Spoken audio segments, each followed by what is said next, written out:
A question I commonly receive is about indoor range training. How do you make the most of it? What should you do if that's all you have to train with? I think it goes without saying, if you have the option, an outdoor bay on a range where you have 180 degrees to set up targets in varying distance, depths, all that kind of stuff is better than just an indoor range where you have one lane likely and you'd have to just shoot a target on one carrier kind of in front of you. But not everyone has that opportunity, and maybe due to drive time, location, a whole bunch of factors, indoor training is what you have to do. Like I said, there's some limitations, but I think there's some things to look at to get the most out of it. It just so happens right now it's negative 17 degree wind chill at here where I'm at, so I would have normally went to the outdoor range, just load all my mags before I leave, get there, shred until they're empty, and then take off, but it's not happening today. It's way too cold for me. So anyway, indoor training is what I've done a couple times the last week, and I thought I'd just talk through what I try to get out of it, what I'm looking for, and all that kind of junk.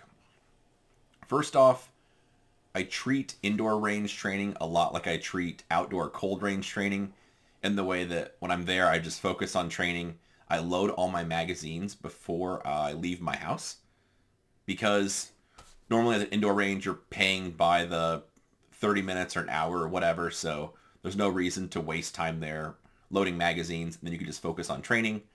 So there have been times where I've loaded every magazine I have, or maybe just 2 or 3 sets of magazines.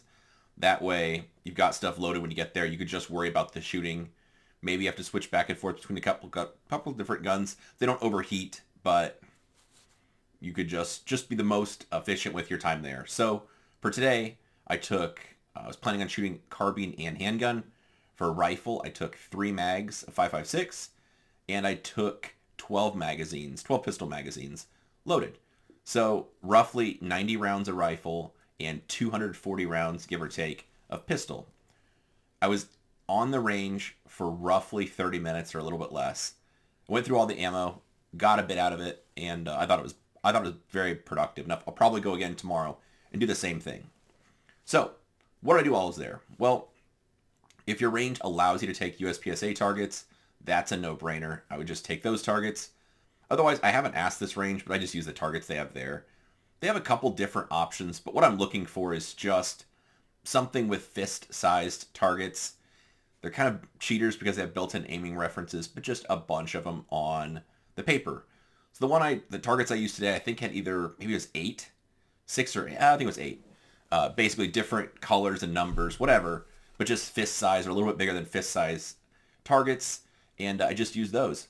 So up close at 5, 7 yards, something like that, I'm looking to just destroy one of the numbers that's inside I should explain it better. It's a shape with a color and a number inside as the targets they have. So, like I said, up close, I'm looking at just demolishing that number, making it disappear, hoping that none of my shots go outside of that shape. That would be a good metric at least.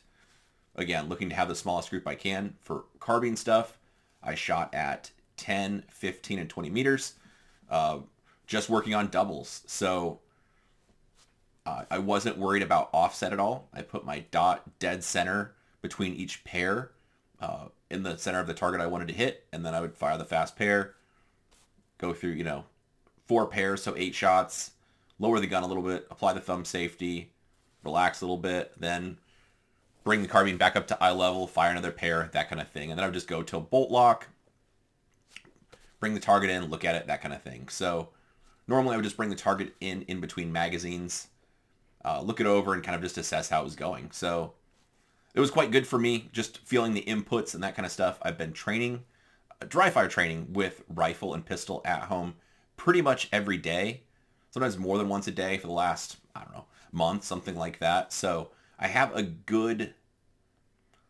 I don't know, I feel like I'm trained up, and the gun feels, I feel ready to shred is a better way of saying it. But it's good going to the range just to validate that what I think is happening or how I feel my dry fire is going is confirmed in live fire.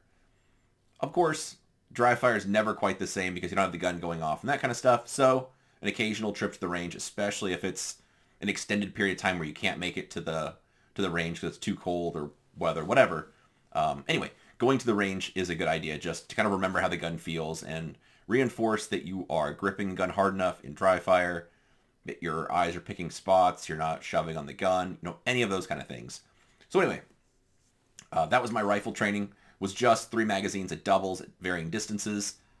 Was not worrying about mechanical offset at all, just putting the dot dead center of the target, just looking at the smallest group I could shoot, while maximum aggression on the trigger and just trying to stack shots.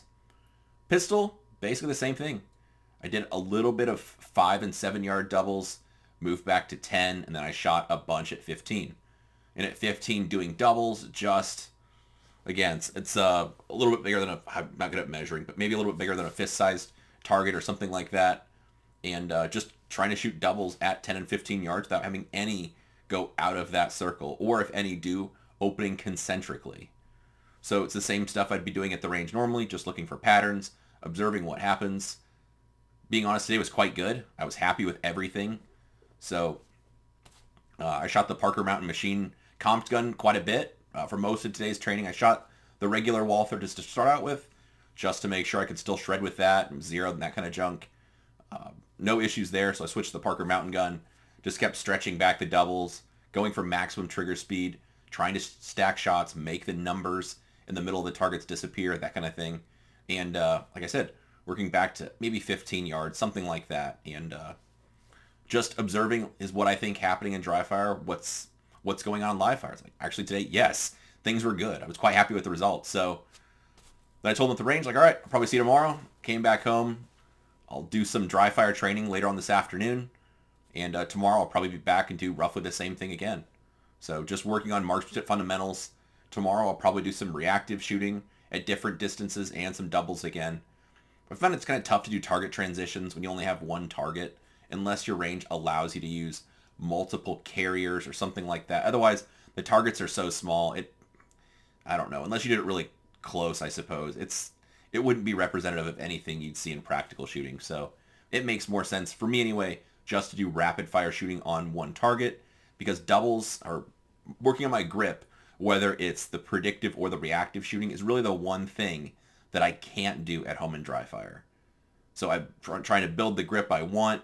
I feel like I'm gripping the gun properly, feel like I have a good stance. I feel like I'm keeping my eyes attached to the target and not pulling my vision back and looking at my dot. So then I just tested it today. Like, yep, what I think is happening. Awesome. Just do more dry fire training this afternoon, reinforcing the same stuff. Go back to the range tomorrow. Probably make the shooting a little bit tougher, and just see what I can learn or observations. For me personally, especially during the cold months, I don't necessarily try to make a huge gap in skill, just because it's not optimum conditions for that. But instead, I just try to stay sharp. Of course, if I can get a little bit better, that's good. But just continuously working on the dry fire training to work on everything else. Eyes, finding the center of the targets, not muscling the gun, keeping the proper grip from when I draw the gun all the way until the last shot when I'm putting it back in the holster, even if it's simulated in dry fire. Kind of all those things that I'd be assessing on the range. So anyway, that's in a nutshell what I do at the range. It's mainly marksmanship fundamentals. Oh, and then I shoot carbine first, because that thing is going to get super hot. And so I fired 90 rounds to the carbine once I got there. Then I just left it the bolt locked open, took the can off, set it next to the rifle, and let it cool for a bit. Well, I shot, I guess, with and without the can today, but let it cool. And then when I was ready to leave, it wasn't that hot or anything, but I just had a couple, oddly enough, Hilton towels in my range bag. So I just wrapped the suppressor in one, put one around the muzzle, and that way when I put them in my foam case, didn't have to worry about any of the styrofoam not styrofoam, but foam getting melted by the devices being too hot, because believe it or not, that is a thing that happens. So anyway, rifle training first. That way I can let them cool. If they're still too hot when I leave, just wrap them in a towel and put it inside my Pelican case. And then pistol training for the rest of the session. By the end, the pistol was quite hot also, but it's fine to put it in a case. So anyway, I felt like it was quite productive, and for the half hour I was there, I accomplished everything I wanted to. Drawing conclusions: is my dry fire productive? Does my live fire need to change? Am I happy with the techniques I'm doing? Do I want to look at anything different, work on something different? Whatever. So overall, it's just the same process of moving back and forth between dry fire and live fire. just a little bit more limited on what you can work on. So anyway, hopefully that makes sense. Answer some questions you have. If you have any other questions for me or things I didn't talk about, just drop it below and I'll answer them for you.